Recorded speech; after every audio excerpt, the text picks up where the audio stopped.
Tweets ignite society. Statuses begin battles. Everyone has an opinion. No one wants to surrender. We bring the cold hard facts. We are calling for a ceasefire. Hello, and thank you for joining us on this ceasefire moment as we continue our study in Matthew 5.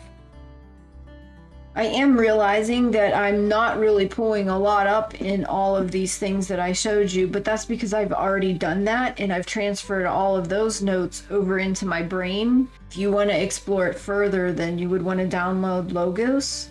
I think it's actually Logos, and look this information up on your own. If I were to do it, it would add to the length of time of this study, and some people might not like that. Dive deep as you want on your own study time. I've spent probably 2 weeks just on Matthew 5 to gather all of the notes and information that I've gathered for it. Let's get started. Last week, we established that Jesus didn't come to abolish the Old Testament or get rid of or destroy or put down the Old Testament. When it comes to the Torah, the first 5 books, and the prophets, he was specific, the Torah and the first 5 books, and that anyone who teaches to put them away is least in heaven, and those who teach to keep it are greatest in heaven. Teach and do.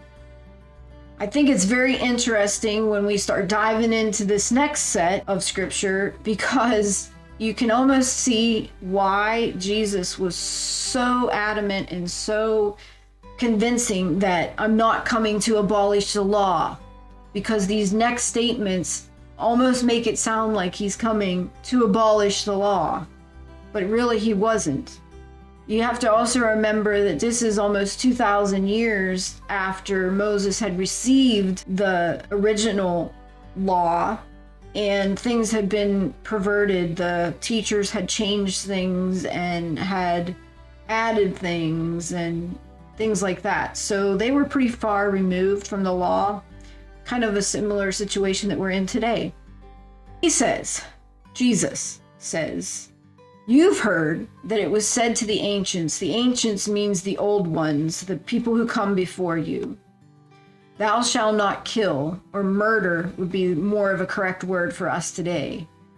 "And that whoever should kill would be in danger of judgment."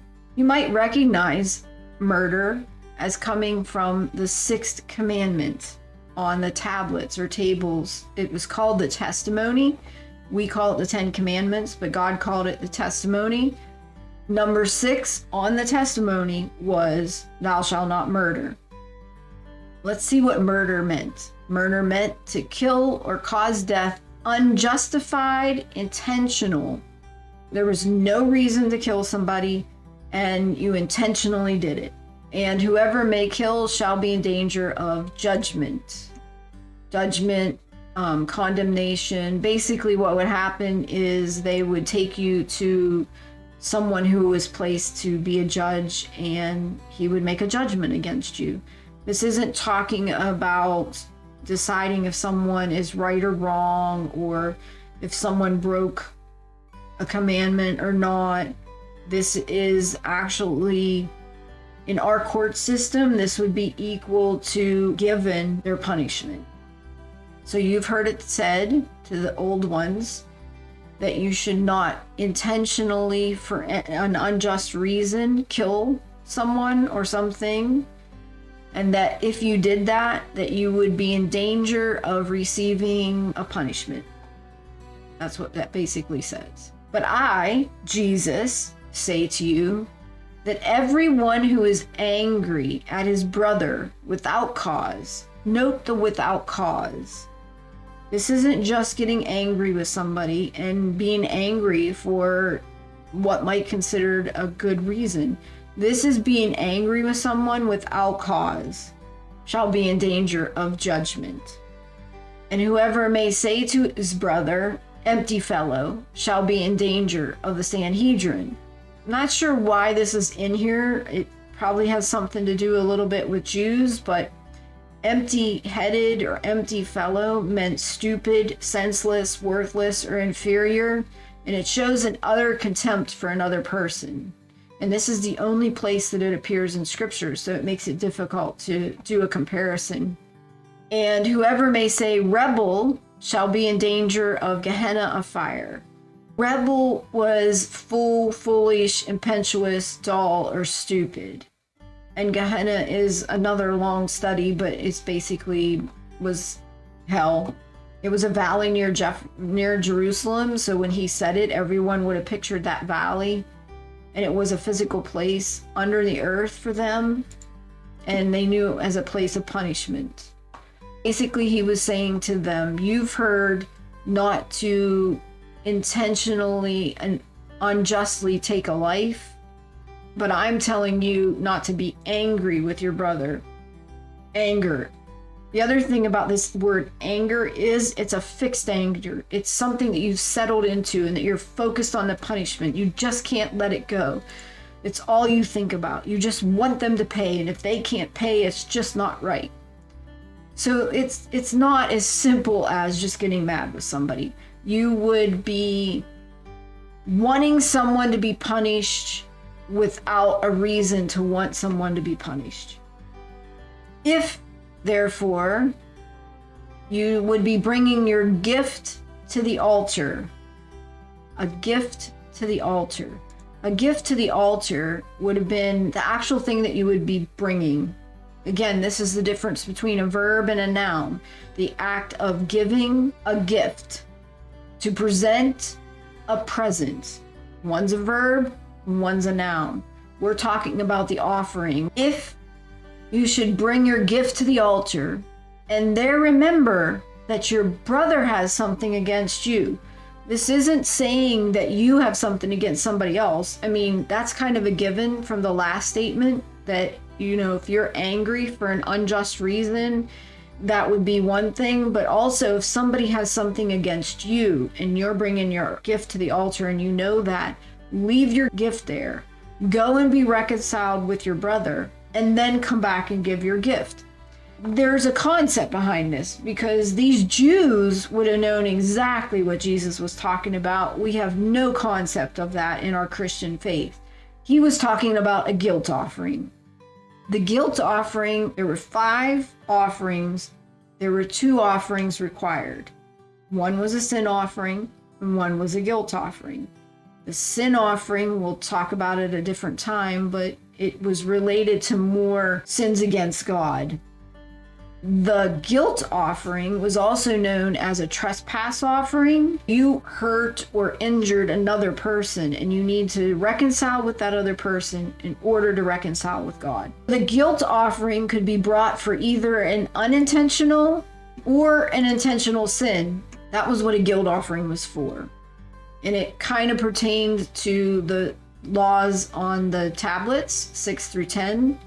And the goal of the offering was restoration, restoring relationship with man, thus restoring your relationship with God. And when the guilt offering was brought, it was brought with a restitution in full, as well as a 5th part for the priest. And then the blood was sprinkled on the altar, and these were mainly sins against flesh. When the Jews are hearing this, they understood what he meant by when you're bringing your gift and there's a problem with another man, leave your gift, go get okay with that man, and then come and give your gift. They would have had to bring a guilt offering. Be agreeing with the opponent quickly while you are on the way with him, that the opponent may not deliver you to the judge, and the judge may deliver you to the officer, and to prison thou may be cast. In Exodus, they set up a system where Moses put people over tens of people, hundreds of people, and thousands of people. So if you went to the people over tens of people and there was a problem, then you might have to go to the hundreds of people, and eventually you'll may end up in prison. So why chance that? Verily I say to thee, thou mayst not come forth thence till that thou mayst pay the last farthing. Farthing was a coin. We've heard about this. We just didn't realize it because it's when Jesus is sitting and he talks about the widow and she's given her 2 mites. That's how much a farthing was for. So that we can be clear on what this was saying, let's go over and read it straight through. I'm going to read it out of this version. It uses some of the original names and such, so sometimes it can get a little bit hard to read. You have heard that it was said to those of old, you shall not murder, and whoever murders shall be liable to judgment. But I say to you that whoever is wroth with his brother without a cause shall be liable to judgment. And whoever says to his brother, Raca, shall be liable to the Sanhedrin. But whoever says you fool shall be liable to the fire of Gehenna. If then you bring your gift to the slaughter place, and there remember that your brother holds whatever against you, leave your gift there before the slaughter place, and go first make peace with your brother, and then come and offer your gift. Be well minded with your opponent promptly while you are on the way with him, lest your opponent deliver you to the judge, and the judge to the officer, and you be thrown into prison. Truly I say to you, you shall by no means get out of there till you have paid the last penny. Now remember, just before this, he made this big deal. I'm not getting rid of the law. I'm sure the Jews were like, what? You mean I can murder now? I don't think that's what they thought. If anything, this makes a more difficult law, because personally, I could refrain from taking someone's life, just or unjustly, to be honest. But to watch my feelings inside and not be angry with somebody in an unjust manner, that can be difficult. He just upped the game here. He's like, yep, you still can't murder, but you also need to be careful in your heart. Not sure what the Jews were thinking when they heard this, because they thought they were really good. They thought they were better than everybody else because they were keeping the law. And here he's telling them, no, guess what? You're not. You're not better than everybody else. It's about your heart. And you need to watch being angry. You have to understand that at that time, there was a lot of groups. If you were a part of the Sanhedrin, you hung out with Sanhedrin, and the Sanhedrin were the best. If you were a Pharisee, you hung out with Pharisees, and the Pharisees were the best. If you were a Jew, you hung out with Jews. You didn't hang out with Gentiles. I mean, if you think about it, they didn't even hang out with tax collectors because the tax collectors were no good. And here Jesus is saying, yeah, but you're not really that good either, just because you're not murdering. So he kind of flipped the things around on them at that point in time. Oh, and let's just remember, so that was murder, commandment number 6. He took it and expounded upon it. He didn't get rid of it. He expounded upon it. You heard that it has been said to the ancients, you shall not commit adultery. Before we go any further, let's see what adultery was. Adultery was a man with a married woman. A woman who took strangers instead of her husband. And interesting enough, adultery is very, very closely related to idolatry and worshiping idols. It was a part of worship in a lot of the other gods' temples. So it was very closely related to idolatry. But I say to you that everyone who's looking on a woman to desire her did already commit adultery with her in his heart. What? This is where it's important to understand what's really being said. We know that adultery is command number 7. It's associated with idolatry. And the penalty, if you got caught in adultery, was that both the man and the woman would be put to death. But I say to you that everyone who is looking on a woman to desire her. Now this word desire, it's just like the word anger. It doesn't just mean getting angry. It doesn't mean just looking at a woman or thinking she looks really nice. It's about coveting that person. It's about lusting after them. It's about taking pleasure in looking at them. It's about desiring or longing or yearning and seeking and for the forbidden things and setting your heart upon. So again, it's about fixating on them, because these things led to idolatrous tendencies. And then he goes into this saying that to us doesn't make any sense, but to them it made perfect sense to them. But if your eye causes you to stumble, pluck it out and cast it out. For it is good for you for one of your members to perish rather than your whole body be cast into Gehenna. And if your right hand should cause you to stumble, cut it off and get rid of it, because it's good for just one member of your body to perish rather than your whole body. Let's just stop right there. It's like, what? What does that have to do with desiring a woman, an adultery? Well, they had a saying, the Jews. Remember, he's talking to Jews, and they had a saying. They said that the right eye, if they referred to the right eye, it was about being envious or jealous. And basically it was, about your right eye, and getting rid of it meant that if you had a habit of being envious, just get rid of it. Just stop it. Don't do it anymore. That's what the right eye signified. When they heard that, he knew what he meant. In other words, if you're being envious and wanting that woman so badly, just stop it. That's all he meant. Just stop it. The right hand had to do with stealing. And if you have a habit of stealing, just stop stealing. Cut your right hand off. Just cut your right hand off. And it meant just stop stealing. So here we're actually looking at adultery, command number 7, and stealing, command number 8 together, which actually does go together, because typically adultery involved being with another man's wife, or a woman being with a man other than her husband. So you were basically stealing from somebody, and you were being idolatrous, and because of your desires and your wanting and your fixation on that person, you just didn't care. You didn't care if they belonged to somebody else. And so he's saying, just stop it. That's what that all means.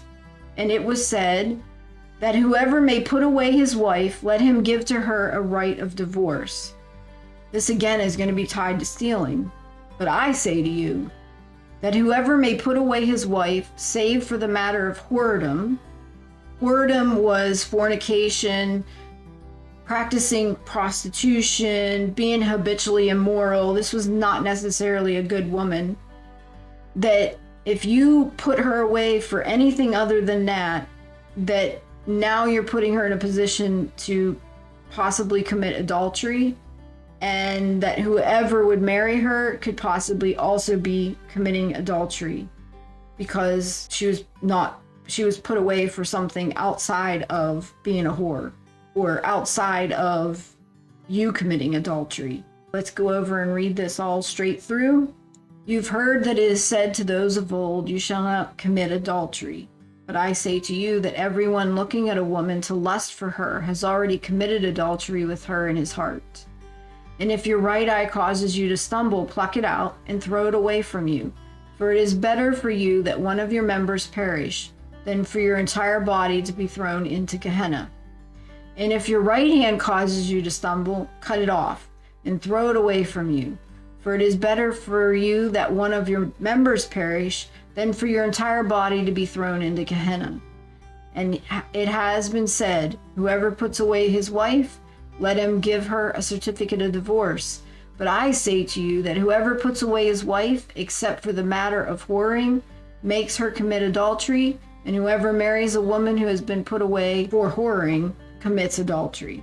Again, do more studies on your own until you're comfortable with what the Holy Spirit tells you about what's happening here. We have covered murder, commandment number 6, adultery, commandment number 7, and stealing, commandment number 8. Are you getting the picture here? I have not come to abolish the law, but to fulfill it, and let me tell you what they mean. Again, you have heard that it is said to the ancients, thou shalt not swear falsely, but thou shalt pay to the Lord thine oath. What is swearing falsely? It means to swear, to take an oath. I think we would kind of relate that to yes, I'll be there, I swear, I'll be there. I'll get it done. I swear I'll get it done. I'm telling the truth. Honestly, I'm telling the truth. I swear on my mother, I'm telling the truth. That's what this is kind of talking about, and he kind of helps you to understand that, because he says that I said to you not to swear at all. Neither by the heaven, because it is the throne of God, nor by the earth, because it is his footstool, nor by Jerusalem, because it's a city of a great king, nor by the head mayest thou swear, because you aren't able to put one hair white or black on your head. Just let your word be yes, and your no be no, and that which is more than these is of the evil. This ties into false witness, command number 9. It said not to bear false witness against the neighbor. Basically what Jesus is saying, you should always be telling the truth, and what you say, you should do. It's simple. It's not just about don't bear false witness against the neighbor. Just don't bear false witness. Don't even bear false witness against yourself. If you say you're going to do it, do it. You don't have to swear that you're going to do it, because everybody knows you'll do it because of the way that you represent yourself. That was a simple one. I don't think we need to necessarily read that. He's also saying that you don't even have the right to swear on any of those things anyway, because you don't own any of them. You don't even own your own life. What are you going to swear on? What do you own? You have heard that it was said, an eye for an eye and a tooth for a tooth.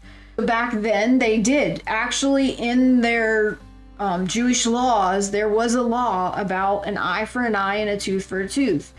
And Jesus is saying, and that meant to get revenge or justice for something that was wrongfully done for you. Understand that. Wrongfully done to you. This isn't about wanting justice for something that was done to you because you deserved it.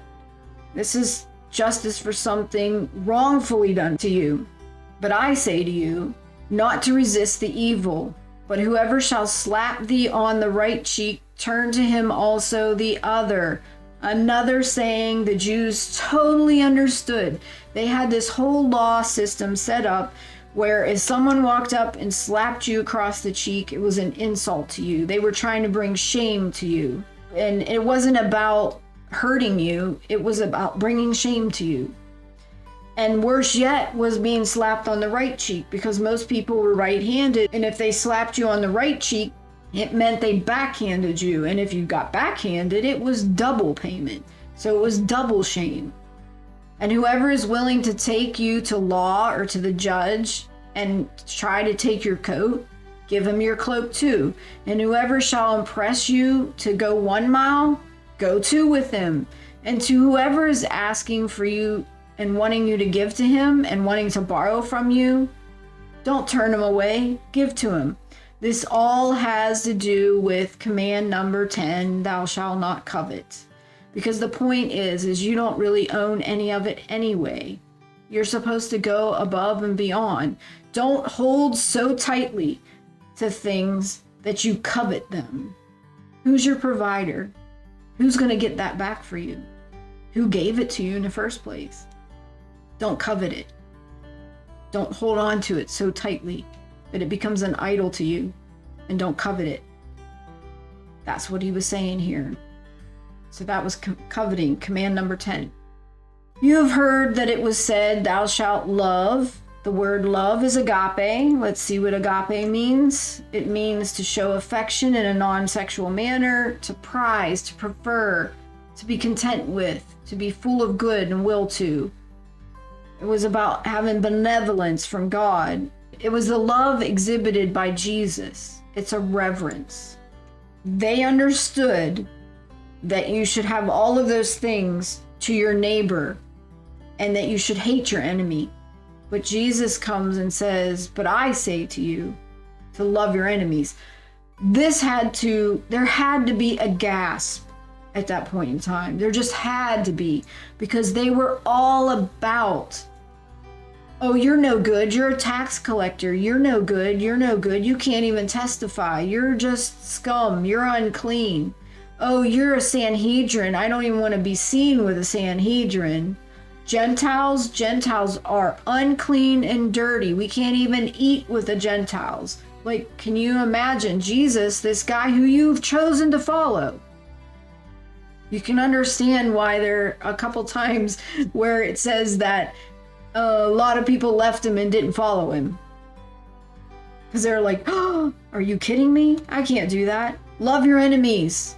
Bless those who curse you. Do good to those who hate you. And pray for those accusing you falsely and persecuting you, that you may be sons of the Father in heaven. Because, why?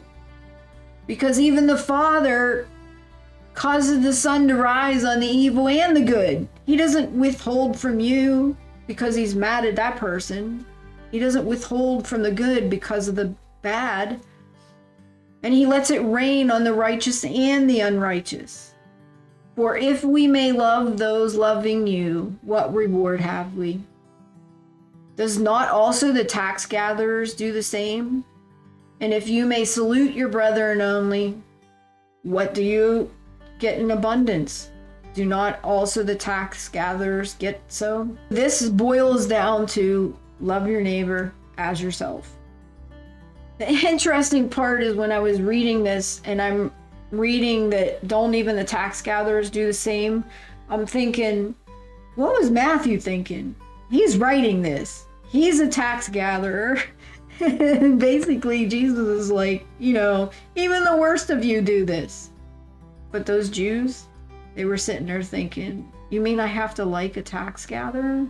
So I don't know. Would Matthew have been excited to write this?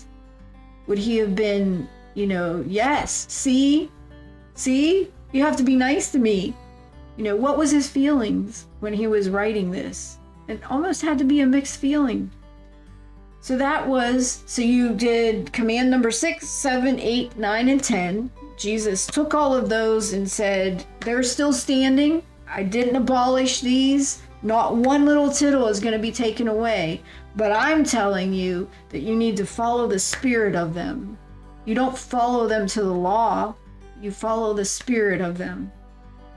And if you don't, if you can't do better than the people who study the law, then you won't enter the kingdom. If you don't, and I'm not sure, I'm just telling you what he said. That's something to wrestle with, because he did say that whoever doesn't do them and teaches not to do them would be least in the kingdom, and whoever does do them and teaches them would be the greatest in the kingdom. But then he said to the people who were called to be his disciples that if they weren't better at it than the scribes and the Pharisees, then they wouldn't even enter the kingdom. That's not my words, those are Jesus, and that's something to wrestle with on your own. And he finishes this all up with, you therefore be perfect, as your Father who is in heaven is perfect. What? Perfect? Perfect like God? I'm like, what does that word mean? Let's go look. Perfect. The word perfect implies mature, of full age, and complete. To be finished, to be brought to an end, in meaning like you've reached your goal, wanting nothing in order to be complete, full grown, adult, mature, without a mark or a stain, without a defect, and reaching its utmost development. So it's like growing up. There was also an Aramaic idiom of the day, meaning to know all about the trade. If you wanted to put this in perspective, it would be like you've went to school, you've learned everything you can learn, and now you're putting it in practice. You're actually out there working. You're actually out there doing what you learned to do. You're grown up and you're complete. Now, this is just an added thing that I noticed, and I'm not sure it's connected. I just thought it was interesting when you look at this. If you go back to the beginning where he said the poor in spirit, so the poor in spirit were humble and relied on God and were needy. If you go back to that and then you look at the thou shalt not murder, and murder meant not to kill for an unjust and unintentional meaning. And Jesus said that it actually meant not to have a burning, longing, settled anger. If you are poor in spirit and humble, would you ever be able to get to that type of an anger? I don't know. I wouldn't think so, because you would know that you're relying on God and that he's going to take care of whatever. So you wouldn't hang on to trying to get somebody to pay for something. You would just know that God would take care of it. If you look at those who mourn, And it meaning not just to be sad and grieved, but to be grieved over sins and to be made low before God. And Jesus said that it had something, that adultery had something to do with desire, and desiring was longing for something forbidden. If you truly mourned over sin and you were truly low before God, would you ever be able to get to that type of a desire? The meek are gentle and humble. If you were gentle and humble, would you commit adultery? Would you take another man's wife? Would you steal? If you're righteous, if you look at what righteous meant, it means that you're just and right, and you always want to do what's right, and you want to be fair. Would you ever bear false witness? Would you ever have to swear because people aren't sure whether you're going to do what you said you were going to do or not? If you're merciful, showing pity and mercy and giving alms to people, you're charitable, would you covet anything? Or would you give freely?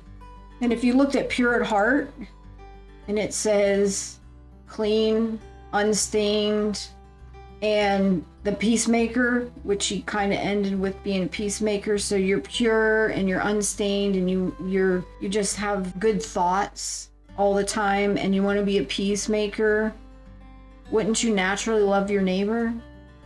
If you were like that, wouldn't you naturally be perfect?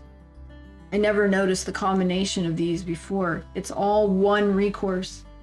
And he was talking to Jews who struggled with all of these things, and they thought that they were doing good because they were not murdering, they were not adultering, they were not stealing, they were not false witnessing, they were not coveting.